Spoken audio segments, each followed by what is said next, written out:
10.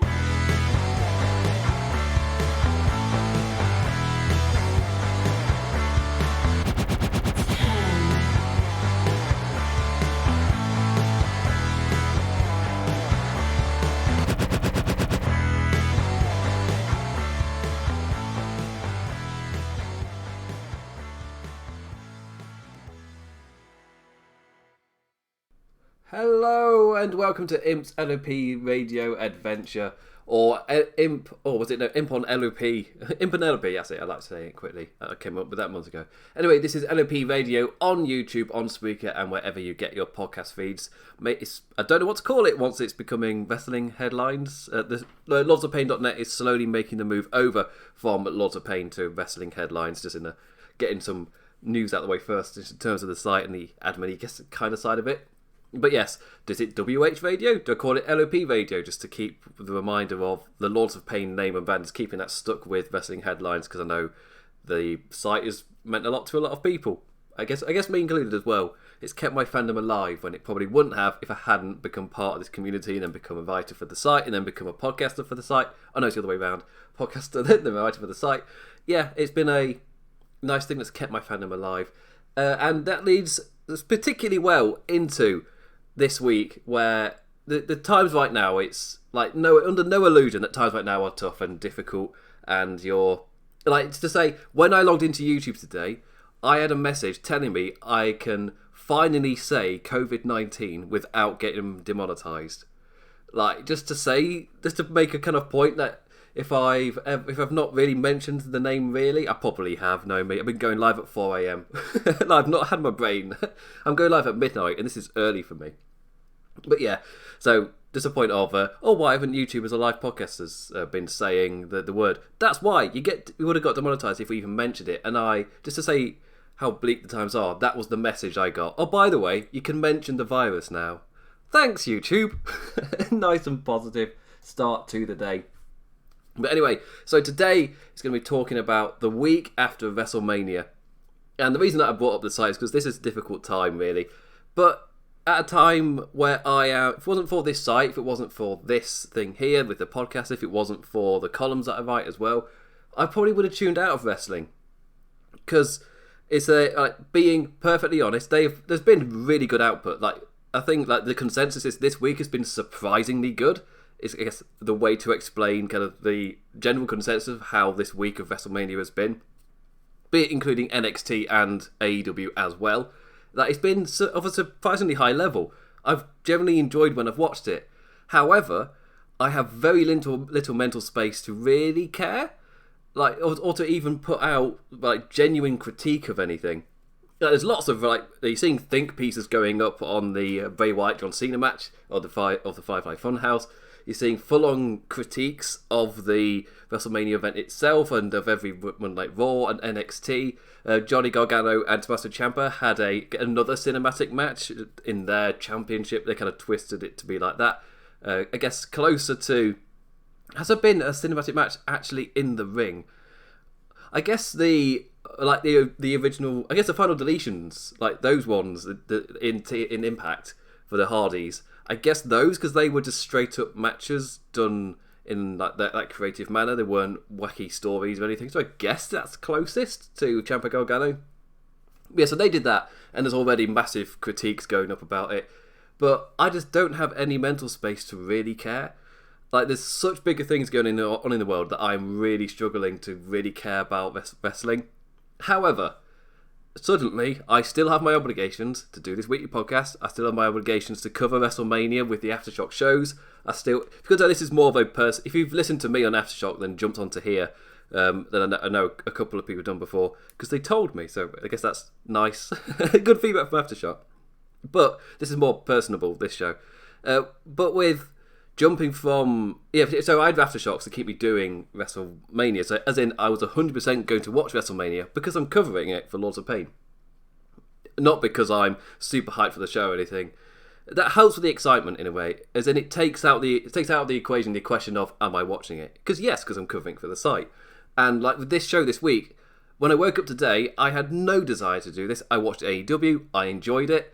didn't really have many comments on it. Like everybody else, I really enjoyed the women's match on the show. Thought it was the best of wrestling television this week, personally. I do know that NXT's been putting on takeover style stuff. I don't know. I think I'm able to turn my brain off and just enjoy the flow of AEW. There's something about the WWE presentation where I can't really do that with my brain. I don't know what it is, and that even seeps into NXT. I can't turn my brain off and just enjoy it to the same level I can with just AEW. Maybe it's just a personal preference thing. Like, in terms of all the shows, that's the one I gravitate to the most. If New Japan were putting out ones, I wouldn't be surprised if that's the one I gravitate to the most at the moment, but because they're not. Again, different country, different scenario. But yes, I don't really have the mental space to really care about wrestling, but these shows force me to do it, therefore I'm forced to think. Like this week, I had no idea what I was doing, so I went onto Photoshop, made the image the week after WrestleMania, forced myself to come up with an idea, realised the finger on the picture was tickling Drew McIntyre's armpit. I tried to move it so it was poking the nipple, but then and then the picture of me just crossed over to the side. So I've been spending my isolation in a really, really productive manner. Did I want to be tickling Drew McIntyre's armpit or poking his nipple? Oh, time well spent on super serious matters.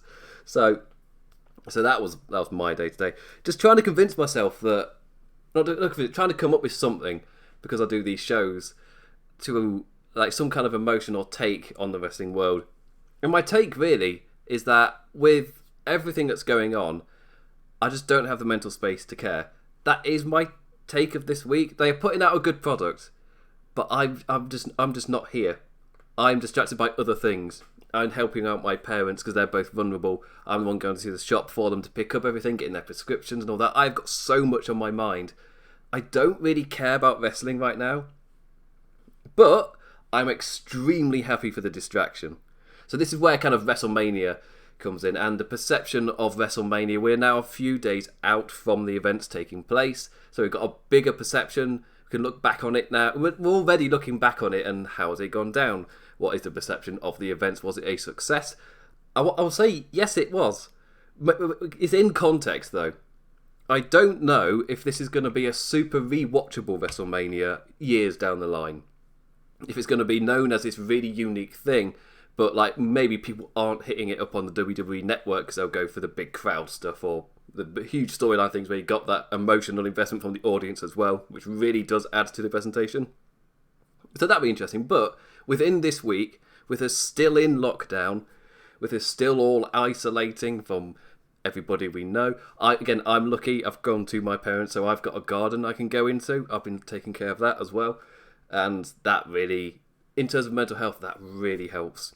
So I realise I'm really lucky in that aspect. But wrestling has been an incredible distraction, just from everything. WrestleMania really succeeded in that. So in terms of the immediate how did WrestleMania go down, I want to call it an overwhelming success. Because there was again, WrestleMania normally succeeds when it's got variety. Therefore, there's at least one thing for you to latch onto. Like, I may not really care for Otis versus who do you play? Dolph Ziggler. I may not really care. However, I can't argue the fact that some people were like incredibly into that feud, and it hit home for them. So that was something for them to attach to, because that was my bar for WrestleMania this year. I wasn't really measuring it up against other stuff because the context is so unique, so like it's not just like my life. Not just my lifetime. Of course, we're talking people. Like elderly people, in their lifetimes, this is the first time this has happened. Anything like it. I mean, there's been versions before, but I mean, full-on context like this, that you kind of do have to you can't compare this WrestleMania to a different WrestleMania. You're going to in your head because, of course, the presentation style and everything, but there just isn't that. It's not really fair to do so given the context, given the limitations in place, given the time limitations in place as well. Like the fact they did a full-blown 6 hour, well, I guess it was 7 or 8 hour WrestleMania. They got that all done, and Raw, and SmackDown, and I think another Raw as well, and NXT. And of course had to do that all before the Performance Center was closed. I think it was like during the week on a Thursday, it got closed by whichever place it is in. Is it in Tampa? No, I can't remember. But it is this really it's a really cool thing that they pulled it off. And I can't remember who was talking to on Twitter, but it was a question of, is it brave or is it stupid? And last week on this show, I was saying I was erring towards the side, I think, of stupid back then. Whilst now I feel more like it's both. It's being brave in the face of blatant danger. But you are being brave in front of it to put something out there, even though it's not exactly the smartest thing to be doing it. But you can't ignore that it's brave to do so. So it's, yeah. But WrestleMania was I am selfishly grateful for the distraction, which I think is the point that I've been getting to slowly over the course of time. WrestleMania was a fantastic distraction. There were little bits that I do want to praise now that I'm not live at 4 a.m. and I've actually got some thoughts about me. So, contrary to evidence with me stuttering a bit. But so with the Firefly Funhouse, I think on the night I called it Lynchian. I've since rewatched it. Keep in mind they were immediate thoughts. I was watching that at 3 o'clock in the morning, and then I immediately went live. And the next morning, because I did get a message from someone calling me an idiot for saying that, and it was just saying it's nothing like a Lynch movie. I was just like, I did clarify on Twitter, but of course if you listen to Aftershock and then you jump to this and you don't follow me on Twitter, just to then give what I said. The point, because I did go into what I meant by that on the show, but of course sometimes it's lost. Maybe I wasn't clear because again it was 4 a.m. It's gonna happen. When I said something has Lynchian, what was the bloody word? It had Lynchian feels. That's not right. It's not a bloody word. It had Lynchian. Why didn't I write this down? This is videotaping. It's amazing live content as well. It had Lynchian parts about it, but all like influences, blatant influences within it. And what I meant by that was it was a dream, but it was John Cena's dream, but he didn't have control of it. So I think the other film I brought up as well was Nightmare on Elm Street. So it's kind of the dream thing where it's John Cena's dream, but he's not the one in control.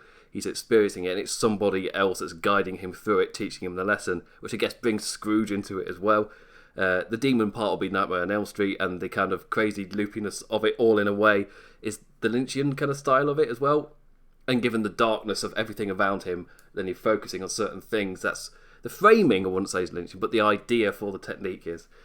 So the kind of point I was making, I've ended up going a bit long-winded because I couldn't bloody remember a word.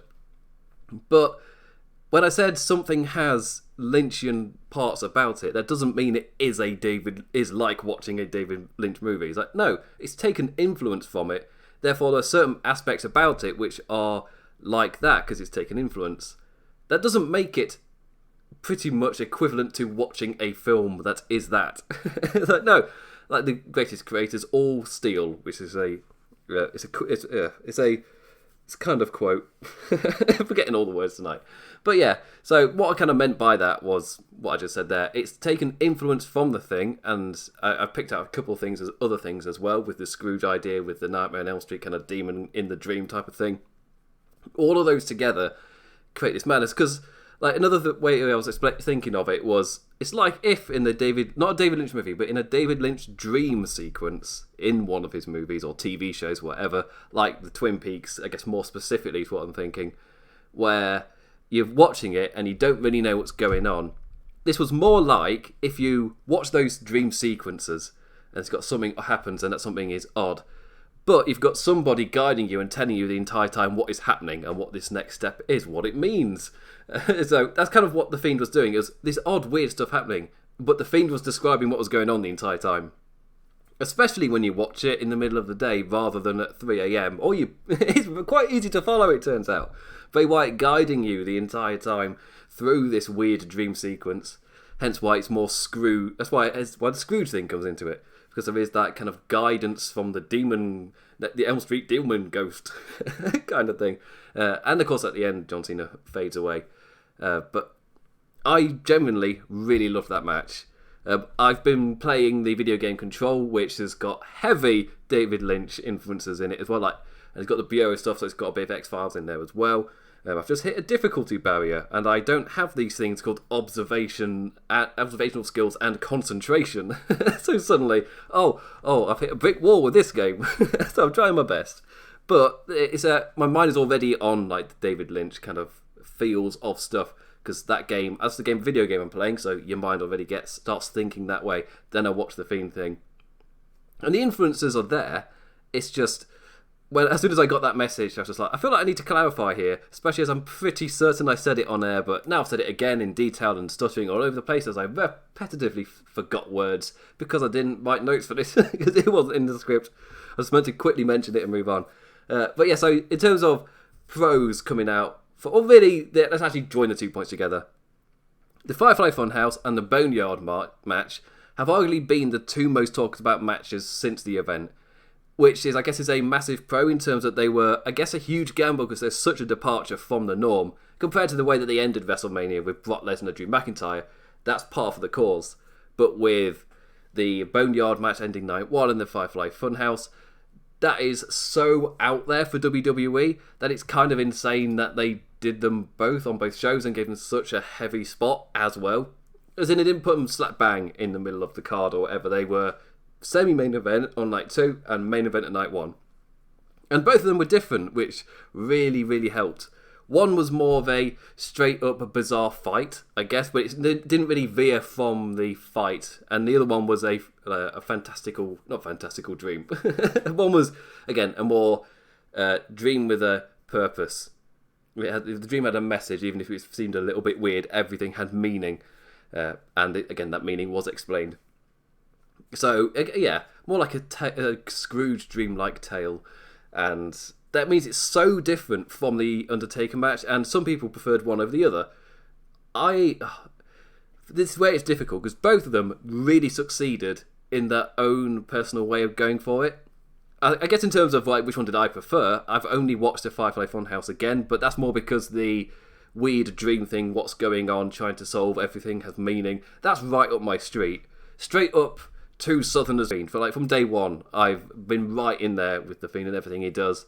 And yeah, a lot of his stuff is kind of out there and different. I'm not entirely sure if it all works. Some of it is a bit too just weird and strange. I guess when he cut Daniel Bryan's hair, that was an odd ending to SmackDown. But I'm right in there, especially with the cryptic speeches having, like, everything there has a meaning.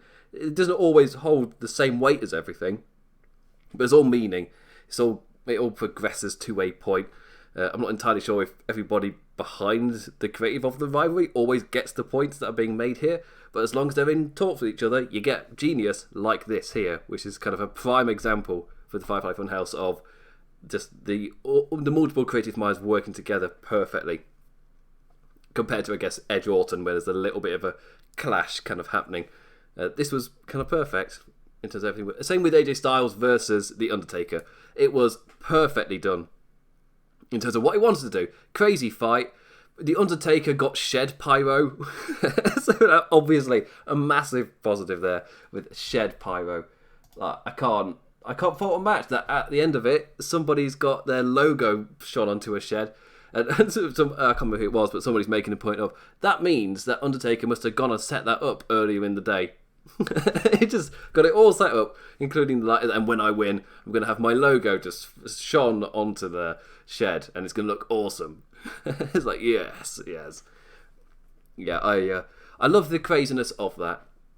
I was properly into that match. It was teleportation and all, destroying Gallows and Anderson, chokeslamming AJ off of I'm calling it a shed. I don't know if it's just a big wooden thing, structure. There's the graveyard around them.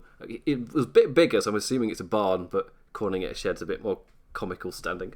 But yeah, I really enjoyed the Boneyard match. I really enjoyed the Firefly Funhouse match, and the fact that those are the two that are being talked about most afterwards, that really pleases me, because again, they were huge gambles. They're not part of the norm at all, and yeah, I'm generally pleased that those two are being talked about afterwards.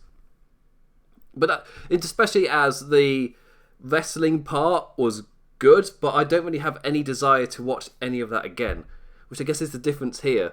Like, doing your best with what you can. The more cinematic stuff I'm finding way easy to go back for a rewatch, unless it's like a crazy stump ball like the 2 ladder matches we got this week. I really enjoyed the triple threat ladder match. However, I couldn't give less of... Oh no, just that one again. I realised I jumped onto the next topic. I really enjoyed the triple threat ladder match at WrestleMania. It was it's a bit weird on the face of it, but then once you understand the context of one of the competitors in The Miz turned up showing symptoms and was immediately sent home, suddenly you think, what the hell are we going to do here? Triple threat singles match, I guess why not just go for that? Perfectly fine with it. And it was the stunt ball stuff, and John Morrison is so inventive in these spots, so is Kofi Kingston. And the first time I've seen Jey Uso as a singles competitor, was it Jimmy? I think it was Jimmy. And Uso was also showed off how kind of great he is in this context as well. So, yeah. Anyway, so with the next... What's the bloody next thing I was meant to be talking about? Oh, yeah, the NXT. I was comparing it to the other ladder match. So, with the NXT ladder match, that was like a constant, non-stop, kind of like moving from next bit to next bit, just complete chaos, hardly any downtime. You move from the next thing to the next thing to the next thing, and it builds and builds and builds, and Candice LeRae nearly dies. And it's yeah.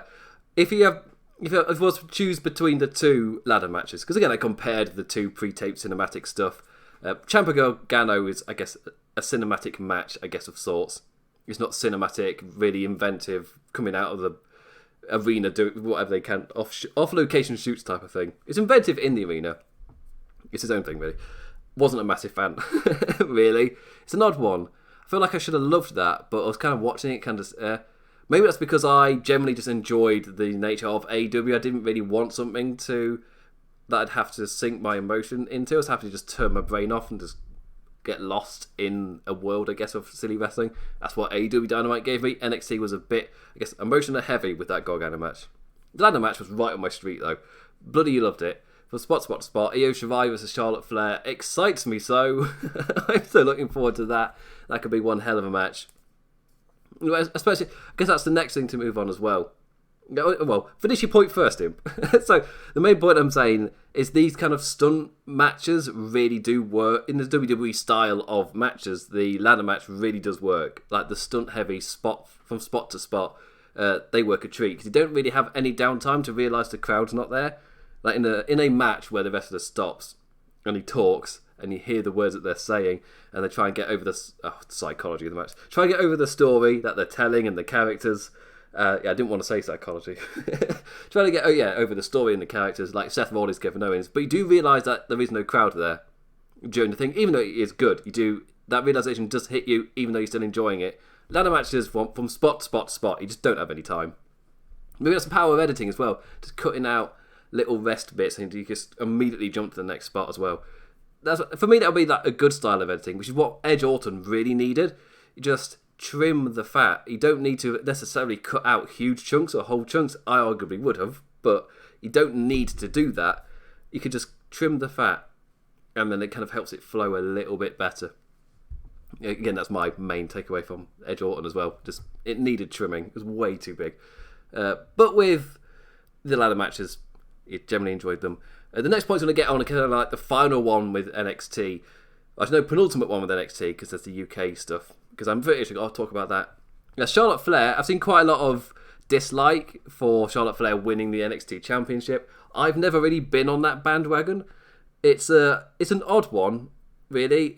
I've never understood I've never been part of the thinking of Charlotte Flair being this top wrestler and people getting upset that she's winning all the time and winning multiple championships and Charlotte's being crammed down your throat kind of thing. For me, that was only ever apparent when she was put, I guess, the Becky Lynch, Ronda Rousey stuff where Charlotte Flair had to get into that match and they found a way to do it. But her character fit that at that time, that she didn't really belong in the match and then she got pushed away as well. Her character worked in there. But she was also having, in-ring quality, an amazing year. She's one of the best wrestlers going today, period. And the fact that that kind of gets a little bit lost in a way. I've never really, because she's such a great wrestler, I've never really cared. That makes any sense about the kind of like all the booking behind her makes me hate her. Oh, she's going to. I've never really felt that, and especially as she was a bad guy in that. It's odd when you kind of hear the reports of they still see her as the goodie in these stories when she just isn't. It's like me. I'm just like, are we getting worked there? Because she's clearly not the bad guy. She clearly is the bad guy in these stories. She's not the hero going round. It's like, yeah. But her as NXT champion does excite me because I did see a lot of hate there.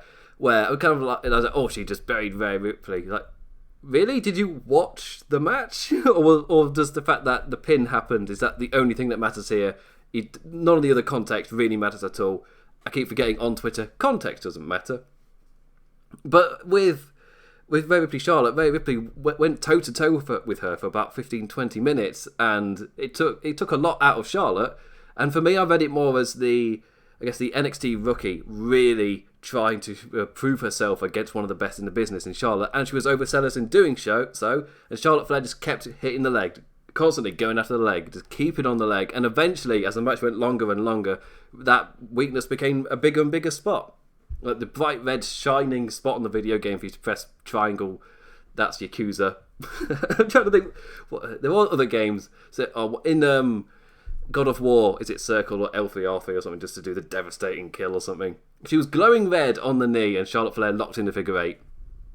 And that's kind of how that story went. But they were really equal up to that point, and Rhea Ripley was reversing everything. It took quite some time before Charlotte Flair really got a strong footing in there, instead of like quick momentum reversals before Rhea Ripley countered something. It's like, yeah, Rhea Ripley was really elevated by that, and now Charlotte Flair's NXT champion. Like, well, she did that with Rhea Ripley. Surely she's going to do that with the other wrestlers as well. Then Io Shirai goes and wins the ladder match. It's like, oh damn, yep, I'm up for Io versus Charlotte. 100%. That sounds like an incredible match. A moonsault off. Who can do the better moonsault?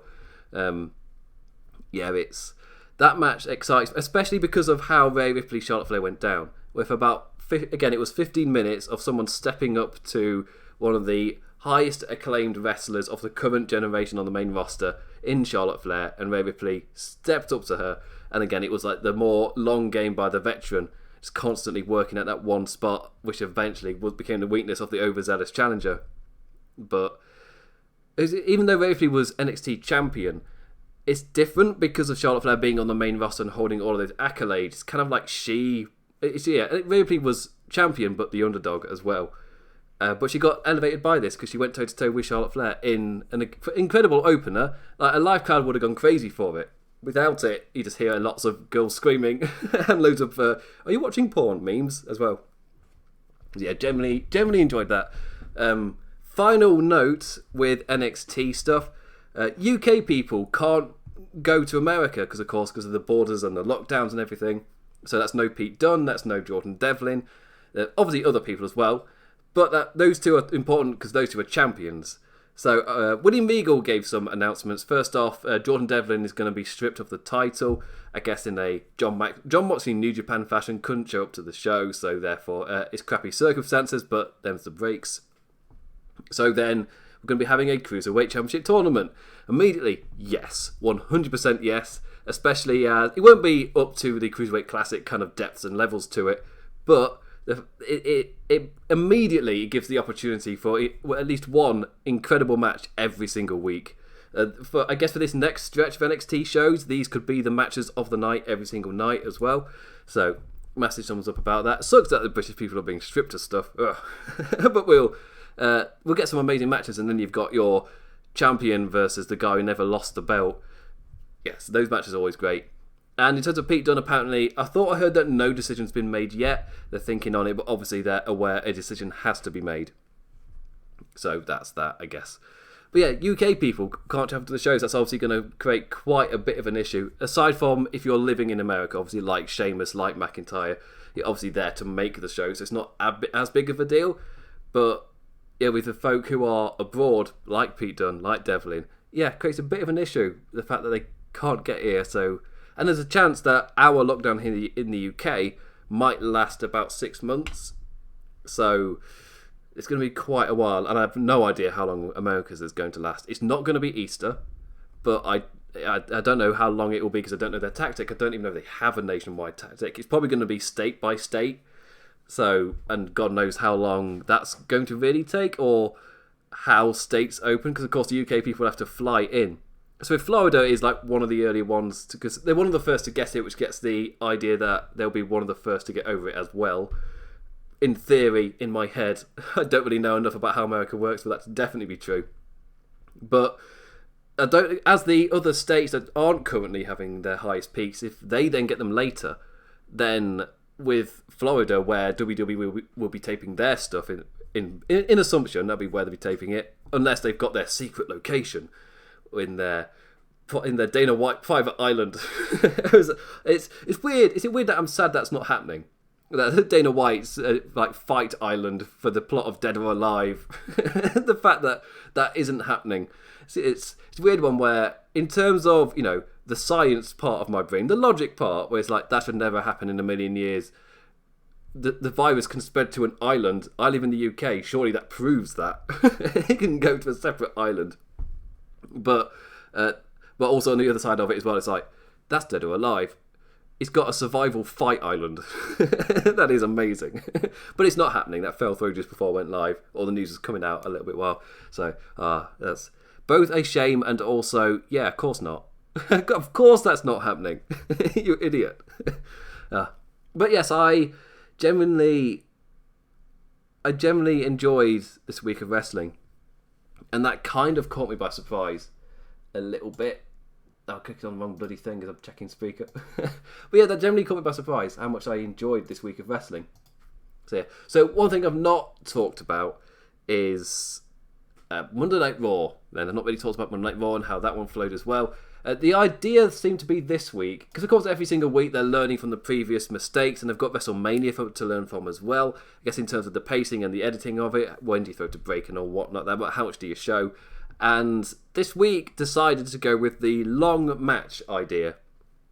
So you've got your singles competitors, like the odd ones really as well. You've got wrestlers who aren't really featured that much, who got their chance to shine here. The Austin Creed with his Battle of the Brands idea, where you feature the guys who aren't getting featured as much. But you got Apollo Crews, who's now on Monday Night Raw. You don't know how much is you're available, so there you go. Have fun on the spot. Or if it's, no, you're generally getting called up to Raw now. I guess like Bianca Belair feels like a proper call-up, whilst Apollo Crews is like, I don't know if it's you wrestling on this show because of availability and the circumstances, or if you're a Raw superstar now. Don't really know. But either way, he and Aleister Black had a proper 20-minute match that was good. It just falls into the realm of there's no real reason to care, I guess, about Apollo Crews. It was a good week for the Dark Side of the Ring to do their documentary on the Brawl for All, because it focused so hard on Bart Gunn, who, up until that point, he won the Brawl for All. His character, I guess, was pretty similar to Apollo Crews, where he was at a certain level. We hadn't been given any reason to get invested in him at all, and then he goes out and puts out an amazing performance, and it's kind of like, oh right, so he can go. And he's like, but there's no character reason to care, which is similar to Liv Morgan as well. She's had a lot more effort on and off though, but at least there's been some effort. Sporadic, and it may be, but at least there's been something. Compared to Apollo Crews, who's had nothing, like he doesn't exist. He's had his stuff with Chad Gable, where it's two small guys getting beaten up, which doesn't really instill a reason for me to get behind the lad. And then he disappeared for months as well. We've not really seen him. But then he turns up and has a 20-minute great match against Aleister Black. We care about Aleister Black, but we don't really care about Apollo Crews that much. It's just more of a sign of Raw has 3 hours to fill, and you really feel it whilst you're watching it. It's like, why else are Liv Morgan, Asuka, and Aleister Black versus Apollo Crews getting this much time?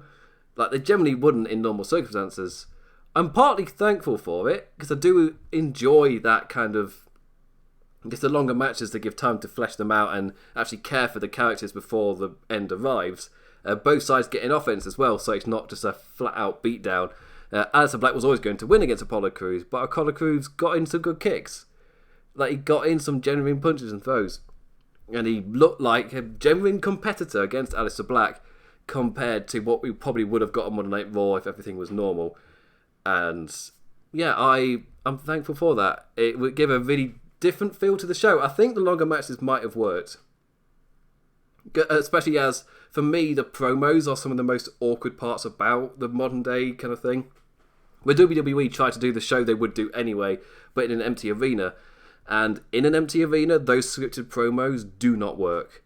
They're pretty corny in front of a crowd, but at least they react to kind of dull that, and it kind of works in a way. The delivery in front of a crowd can help, but to nobody, the line has nothing to fall back on but itself. So when they're not that good, Yeah, so it makes sense to do like more of the wrestling side, which is what AEW Dynamite they did with their presentation. They just rely. It helps that their presentation is more focused on that anyway. But when they did it, when they do when they do their non-wrestling segments, it's more of like a big moment rather than just standard promo to introduce something. You don't get any of those, but you do get your kind of big reveals and moments and setups. You don't get the generic promo to introduce the next match type of thing, which you get in WWE TV all the time, but it really doesn't translate to the empty crowd arena. At least it feels awkward to me. I don't know if it feels awkward to everybody else, but yeah, delivering that promo, which is scripted, not really the best, when it's got nothing else to fall back on but itself, those lines can't work. The wrestling, though, they've got an amazing roster. They can rely on that. It bloody works. Yeah. Oh, one note about the ladder match in NXT as well was the fact that it had so many people there. Like, the lack of a crowd didn't really mean anything because there was so much going on. There were so many bodies. There were the ringside folk as well. That really helped sell kind of the craziness of it all. I genuinely enjoyed the match. Just to kind of go crazy on that. But with Monday Night Raw, the longer matches really helped. The main event was interesting. Oh, actually, one rewind.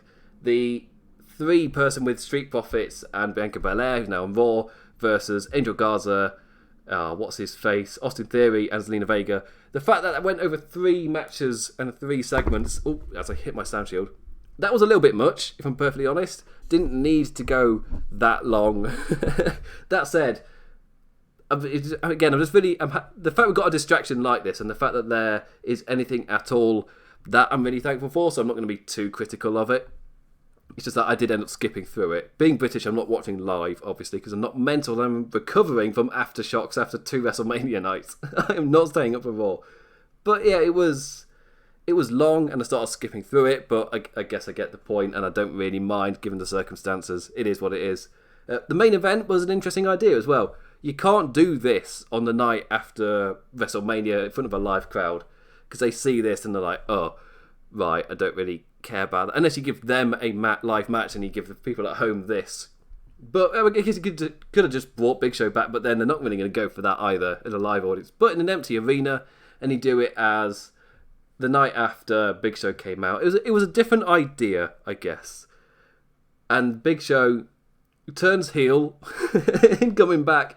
It's incredible. He's now started turning heel or face when he returns, which is amazing. Just somebody made the joke, because the Big Show shows come up on Netflix, and somebody made the joke comparing it to Hiroshi Tanahashi's film that went up on New Japan World, My Dad is a Heel Wrestler.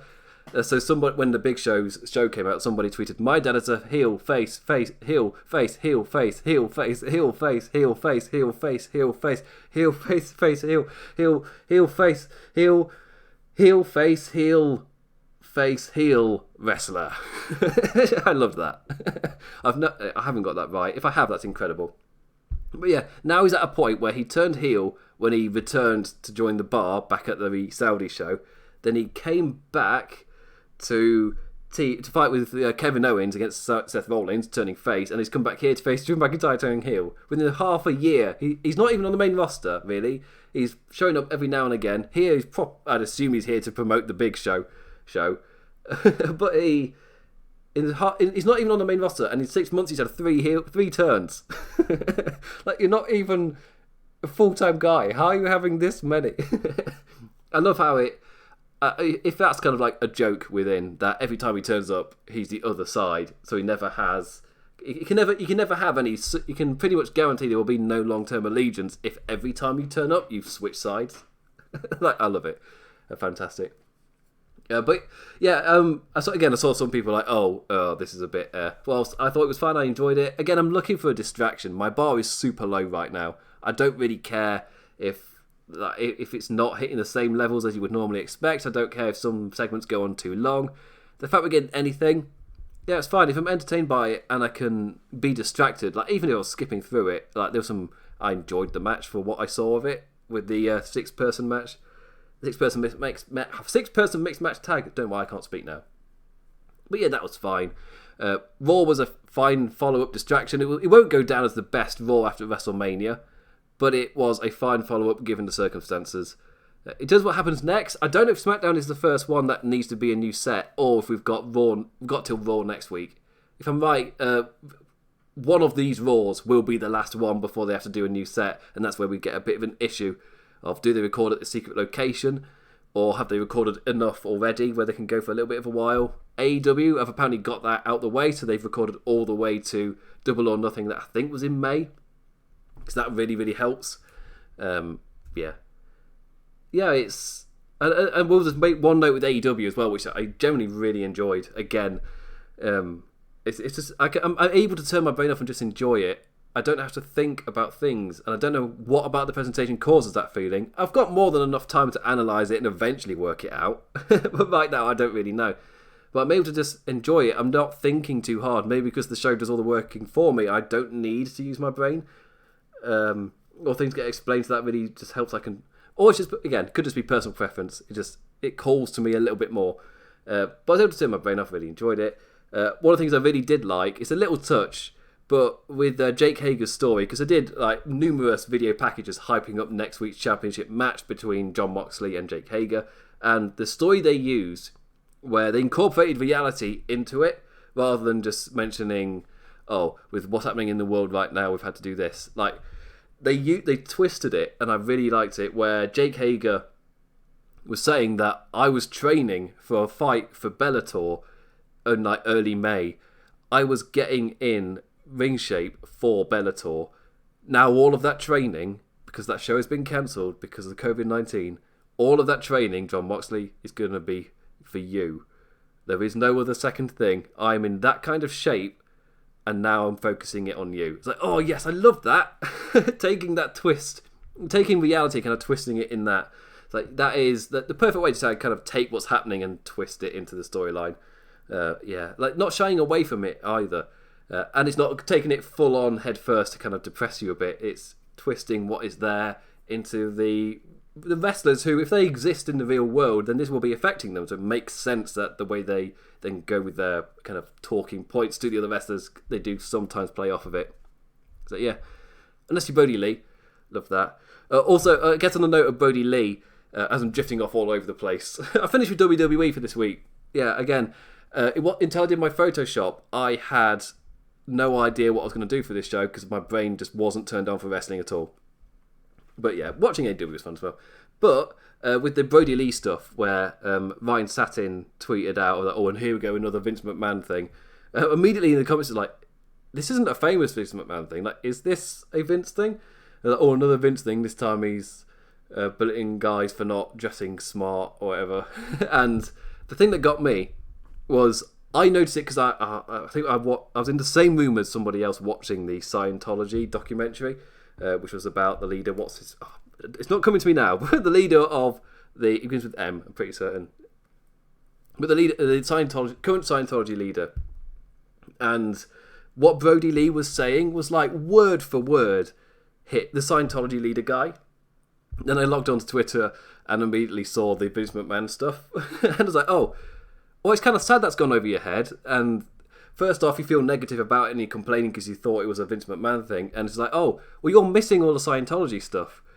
And that's a shame, in a way, because I'm loving it because it is incorporating some Scientology stuff, and maybe that says more about Vince, or people's perceptions of Vince, that the wires between him and the leader of the Scientology world, they cross over to such a point that you just assumed it was a Vince thing, when word for word he was quoting the Scientology guy, whose name is not coming to me. So, oh well, I don't get to accidentally promote the guy. But yeah, it's I'm really loving the Dark Order stuff. It's one of those things where on Twitter it seems like it's quite down and people are like, stop doing the Vince McMahon stuff. But personally, for me, I genuinely enjoying it. I don't mind for that stuff. They're slowly building a unique character off of it, and if it's a Vince/Scientology thing, / whatever they introduce next, so they've got all the time in the world to slowly build this up, then yeah, I'm all in for it. No pun intended. Yeah, Johnny enjoying it. 45 minutes, I feel like I should do more, but there isn't anything to say really. It's I enjoyed WrestleMania, I enjoyed the pre-recorded stuff, and it's good to see that in terms of the perception of the show, those are the two things that are standing out the most, the two things that were probably the biggest gamble for WWE they're the two that will go down as what this WrestleMania really meant. And it elevates some future stars as well, especially in Drew McIntyre. Some disappointments, I guess. Edge Orton seems to have split people. For me, I'd only call it a disappointment because by the end of it, I was just waiting for it to end. And I was super invested because before I watched WrestleMania, instead of watching the kickoff, I watched Edge's 24 documentary. So I was like really behind. It's a fantastic documentary. Highly recommend you go watch it. But that meant I was really invested in the match and I was enjoying the start of it. Because of that, I probably endured the gym stuff way easier than other people. I wasn't really analysing things, didn't really notice anything out of the ordinary till I went on Twitter and went, oh yeah, crap, they did that, didn't they? But because I was invested, because I watched the documentary right before WrestleMania, that means I was right in there. I was generally with it. I even cheered for Parkour Edge where he's doing running stuff during the gym session. But yeah, then slowly over time I just got bored with it. By the end of the match, I was zoning out. Again, I am English. I was watching it on English time, so it was in the middle of the night. But I felt a little bit sad after that I kind of just got tired of it by the end of it, which kind of saddened me a bit because I was so invested when it started, and that carried me through quite a large portion of the match. But going towards 40 minutes, personally, that was too much. Edge has apparently talked on the Corey Graves podcast, which is a podcast I don't listen to, but I've not heard the clips or anything. But apparently, Edge was talking about... So this is second-hand knowledge. This is kind of the point I'm trying to get to there. So apparently, Edge was saying that he thought that the story they were telling was perfectly fine to need that amount of time, which is kind of my as a viewer on the back end of it, not associated with the creative at all in any way. My personal take was 40 was too much for the story they were telling, and I zoned out. But I've already said, maybe if it was just trimmings, like just trimmed the fat, you edited it a bit better and kept the core things of every single scene, maybe it could even stay there. Even the walking, brawling down the halls to some degree could stay there, but if you just trimmed the fat, then there might not have been as such a need for me to just try and figure out what my issue is with it. For me, it was too long. That's just a personal preference watching it there live. There's not really much more to it with Edge Orton. Anyway, enjoyed WrestleMania, which was a huge surprise, and I'm really, really grateful for that. Really enjoyed AEW Dynamite. NXT enjoyed the ladder match, the cinematic. I think I was just kind of a bit bored of wrestling by the time I was watching the NXT main event, and I needed to stop. Again, I was thinking about this show, and I was like, I've got nothing for it. My brain's just turning off. And Monday Night Raw, it happened. It was fine, I guess. But I generally enjoyed everything else about it. It's a great week for wrestling, surprisingly. Like, there's a lot for you to escape into, which right now is the important thing, really. Are you able to kind of just for a little while forget about the world and get into wrestling? This week, the answer was yes. So massive thumbs up. So thank you for listening to me babble on. I'm like 50 minutes in. I feel like I should do more content, but I've got nothing. I've burnt myself out. But I have done... Aftershock last week was the final preview before WrestleMania. I've done 2 Aftershocks after both nights of WrestleMania. So it's like my 4th show in 7 days.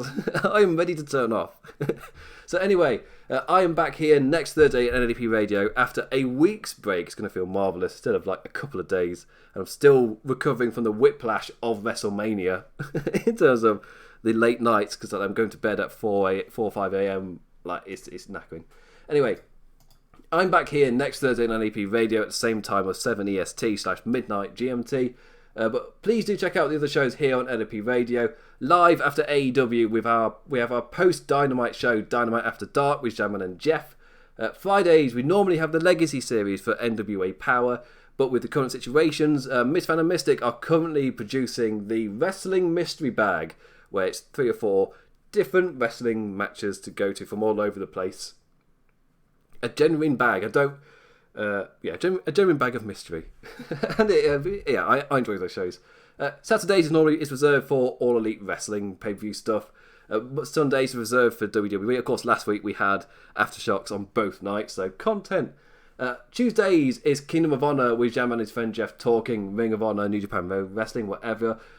Here on LOP YouTube, we also have the Quick and the Painless Pro Wrestling podcast, which has made its jump over to LOP/Wrestling Headlines on the YouTube channel.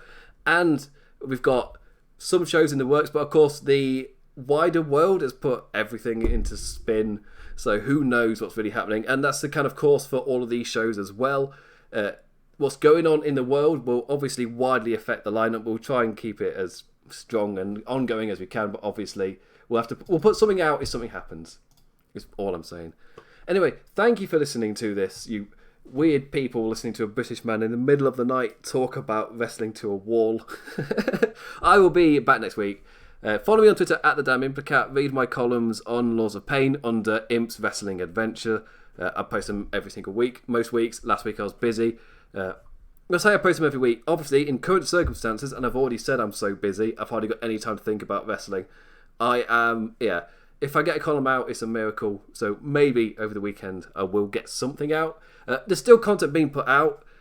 Don is doing an amazing job getting the main event columns out as well. Tito's blasting stuff out every Saturday as well. I don't know if he's got his main column and a big series going on as well. I don't know if that's a one-off or whatever. He did a couple weeks back. But anyway, you got content coming out quite consistently on Laws of Pain right now. Some people have got time. Most people didn't go to look after somebody, so they're quite lucky.